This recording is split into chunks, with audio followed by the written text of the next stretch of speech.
Hey guys, I'm Darren Miles with Darren Miles Photography, and I'm based here in beautiful, sunny Southwest Florida. And for those of you who've never tuned into my channel before, I'm principally a real estate and portrait photographer first. Now that said, I do shoot some weddings, like 10 to 15 of those per year, and I shoot a lot of real estate videos as well, like between 50 and 100 of those every year. I keep myself very busy with work here in Southwest Florida. Like a lot of portrait photographers, I get a bit obsessed with background and foreground blur in my images, also known as bokeh. And if you've been paying attention, suddenly Fuji has managed to get the prices of medium format cameras to a level where they are now competing price-wise with flagship models from the likes of Sony. In fact, the latest Sony A1, which is a full-frame camera, comes in at about $500 more than the latest medium format camera from Fuji, the GFX 100S. But what's most exciting to me anyway, is if you ever wanted to shoot medium format, the first generation of GFX cameras from Fuji, the 50S and the 50R, can now be obtained used for, dare I say, reasonable price points. They're not cheap, but they are now priced like the A7R4 or the A7S3. The first generation GFX cameras are photography tools first, meaning not a whole lot of video tools. And what they give us is a massive sensor that'll satisfy bokehaholics the world over. If you're into that sort of thing. I am, and in spite of Fuji's clunky interface, which I'm still not a huge fan of, the luscious image quality one can obtain with one of these is mind-bending. So where am I going with this? Well, if you love bokeh, as I do, and if you're into portraits, as I am, then you're going to love the lens we're taking a look at today. This right here is the Fujifilm GF 110mm f2, offering a roughly 85mm equivalent field of view and bokeh that'll just knock your socks off. So how great is the bokeh and the lens overall? Well, let's find out.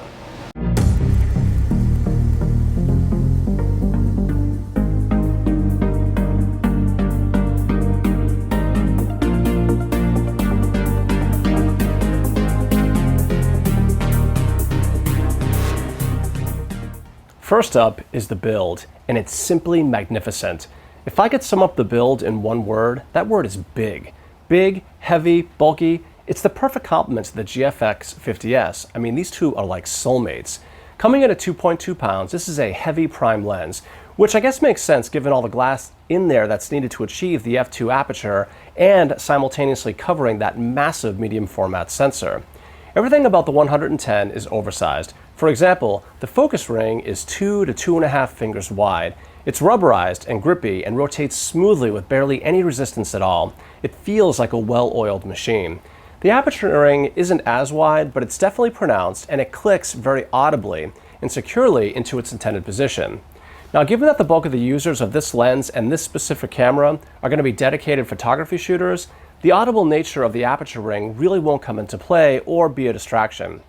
Now, that may be a little bit different with GFX 100S shooters, which has some pretty decent video capabilities. Even the lens hood on this thing is massive. Everything about the 110, as mentioned, is just supersized.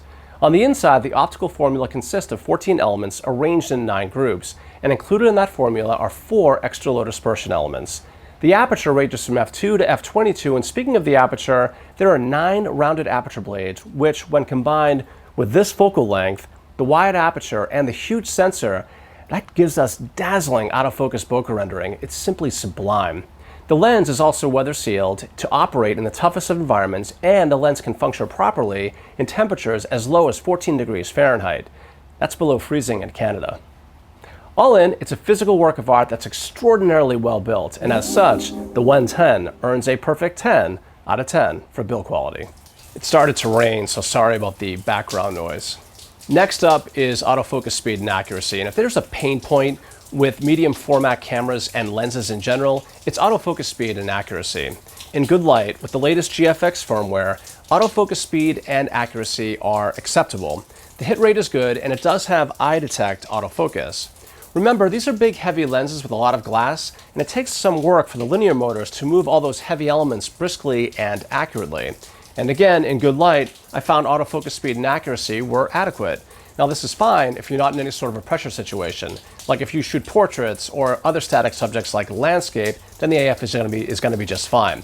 That said, any situation that requires fast, accurate autofocus, you probably don't want to consider medium format cameras in the first place, because when it comes to low light shooting, I find that autofocus performance, especially wide open at f2, to be at best inconsistent, as the lens will hunt, and when it does latch onto what it thinks is the eye, it'll focus on the ear, or the hair, or something in the foreground, etc. It was a little bit frustrating to use. Now where the AF shines for me is in the studio, where I'm shooting at f8, which means a wider depth of field, and generally speaking, the lighting is pretty good in the studio because I have the modeling lights on.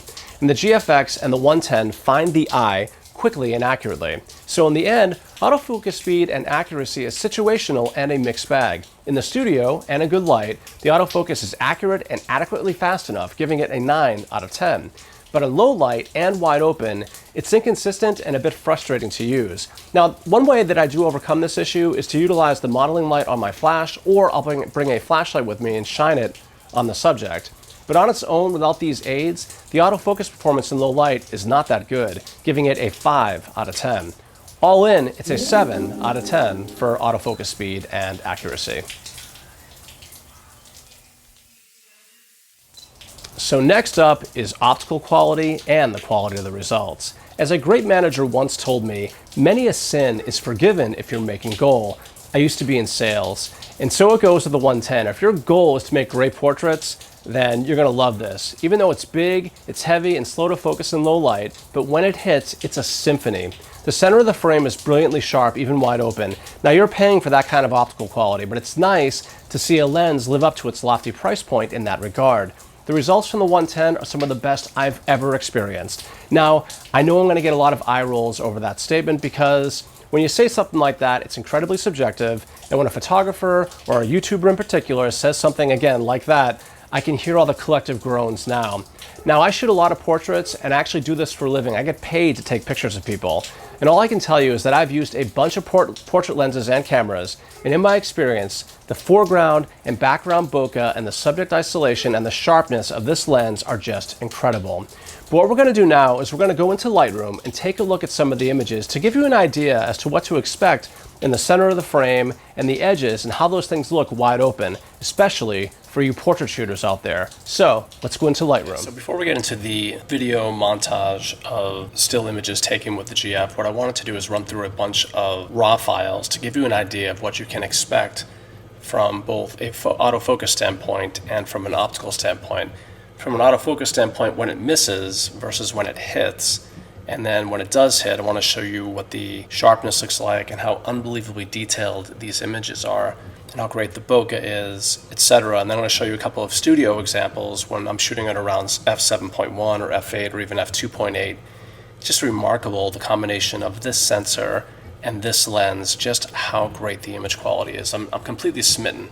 So we're going to run through these real quick. I don't want to spend a ton of time here in Lightroom, but I do want to give you some examples. So let me set the stage here for you. This is a portrait obviously done in the studio. We're shooting at f8, ISO 100, obviously 1/125th of a second. One of the downsides of medium format cameras like the GFX is that the max shutter speed or shutter sync speed is 1/125th of a second. High speed sync works for some folks, doesn't really work for me. I've had some issues with high speed sync and the ProPhoto, and they don't seem to really like each other that much. I'm not getting really great light with my ProPhotos like I do with my other cameras when I'm utilizing high-speed sync, and say, for example, the ProPhoto B1.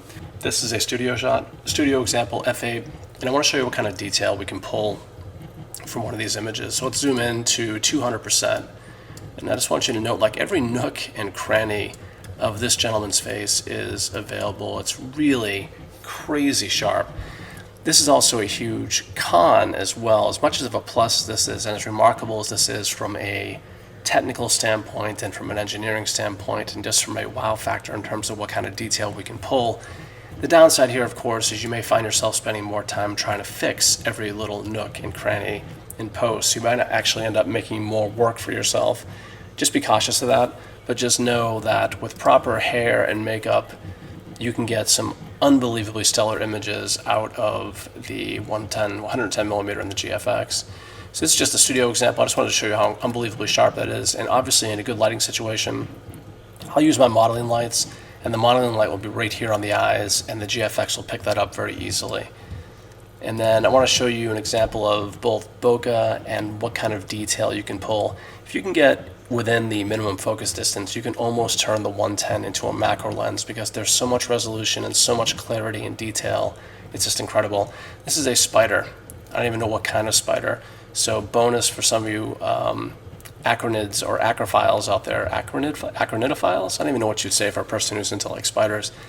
But for you folks, maybe you can tell me what kind of spider this is in the comments. But once again, 1/640th of a second, natural light, f2, 110 millimeter lens. Let's just zoom in on this thing and look at how ridiculously detailed this is.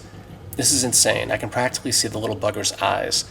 I'm not saying you could do this as a macro, but the point I was trying to make is that you have so much resolution that you could zoom in like this and you'll get some pretty incredible detail.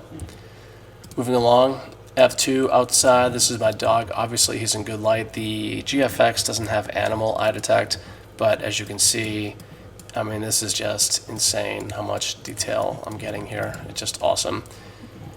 Okay, little bokeh example right here. Look at how much this background just melts. There's hardly any detail in the background at all. It just smooths away into nothingness. It's creamy, it's beautiful, it's compressed. The foreground blur is very good too. You can see the foreground blur here as well. The best part about it is how great and tack sharp the subject is in focus. f2, 1/125th of a second. I did use a flash here. The light was still pretty good, so it was able to capture her eye, no problem. Studio example, straight out of camera, f7.1, 110 millimeters, and we're using obviously a much wider depth of field here. It's f7.1, so her whole frame should more or less be in focus, and clearly when you look at this, you can tell that it is. And again, this is a raw file, and you can just get an example, or you can just see what kind of detail we're looking at here. It's just incredible. Same thing, straight out of camera, raw file. I mean, just awesome gobs of detail at f7.1. Another bokeh example, just for a second here. A cute little girl, and this is the full picture, but when you zoom in on this thing, once again, I mean, how much sharper and clear. I mean, obviously mom needs to wipe her nose, but you get the idea. But just the clarity is just stunning. The bokeh is just incredible. It's amazing. This image was edited. I didn't touch her face. I did lighten the background and change the color of the background just a little bit, but I didn't edit her face at all. Studio example at f2.8. Here again, even at f2.8, you can make out every single eyelash. It's just amazing, truly amazing. I want to give you an example of when the autofocus hits in low light and when it misses. I had the focus box or the focus square right here on her in both of these images. And you can see in this one, actually this one it missed, but this is what I've been getting.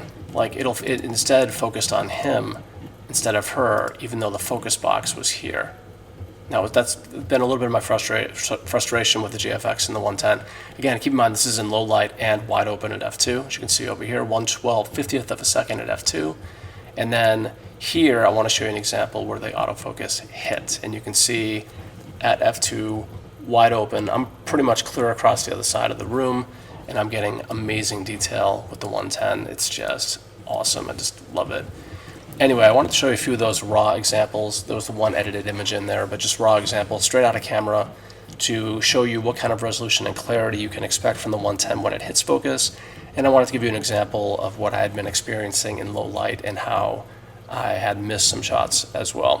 So there you have it. Those are some samples for you from Lightroom. Don't take my word for it, see for yourself. The next 1 to 2 minutes will be a series of photographs taken with the GFX 50S and the GF 110mm f2. And when people try to describe that medium format look, I tend to think they were looking at images produced by a lens and camera like this.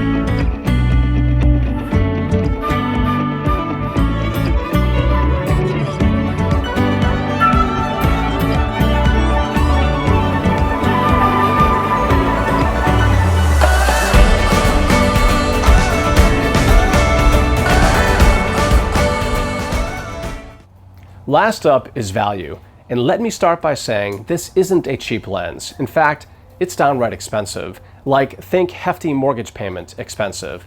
But if you make your living from portraits, as I do, and you want the absolute best in image quality, then there's no denying the capability of the 110mm from Fuji. Optically for portraiture, it's the best I've ever used. Really, it is. And as expensive as it is, I've already made that money back and then some with the sheer number of portraits that I've taken with this lens over the last few months of having it. It's been amazing. And as far as my clients' responses to the images, let me put it this way. I've heard a lot of oohs and ahs over the last few weeks. Now, if you're a photophile or enthusiast who wants and can afford the absolute best, this lens will not let you down.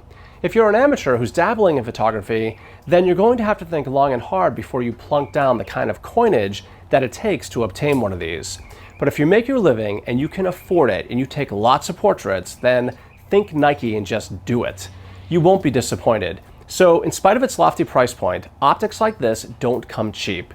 This one lives up to its price. So for value, the 110mm from Fuji gets a 9.5 out of 10. To wrap up this review, we gave the Fujifilm GF 110mm f2 a 46.5 out of 50 and our highly recommended rating. If Fuji can figure out the autofocus speed and accuracy thing, and I'm curious to try the 110 on the GFX 100S, then I may be able to up the lens's autofocus rating. The final word, if you make your living from portraiture and you want the absolute highest image quality available in the marketplace today, then the Fuji GF 110mm f2 should absolutely be on your shortlist. If you can afford it and you shoot medium format, you'll be rewarded with some amazing image quality. It's quite literally some of the best I've ever had the pleasure of working with. I'm Darren Miles with Darren Miles Photography, and I'm based here in beautiful, rainy and overcast Southwest Florida. Thank you so much for watching, and until the next time, happy shooting.